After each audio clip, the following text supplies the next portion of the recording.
Hey guys, welcome to Creative World of Rishta. Today's recipe chicken with కొబ్బరిపాలు.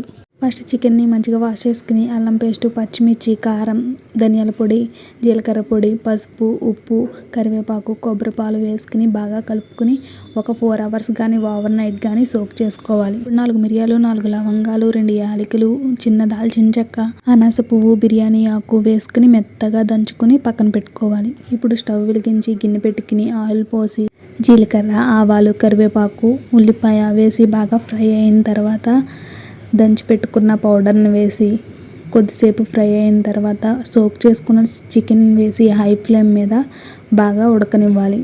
చికెన్లో water అంతా ఎగిరిపోయి oil పైకి తేలేంత వరకు కుక్ అయిన తర్వాత కొబ్బరిపాలు పోసి బాగా కలుపుకొని మూత పెట్టుకుని కుక్ అవ్వనివ్వాలి. ఈ కర్రీలో వాటర్ అనేది ఇంకా అసలు పోయకూడదు, ఓన్లీ కొబ్బరిపాలతో మాత్రమే చికెన్ కర్రీ ప్రిపేర్ చేసుకోవాలి. చికెన్ కర్రీ రెసిపీస్లో one of the best curry. Please subscribe.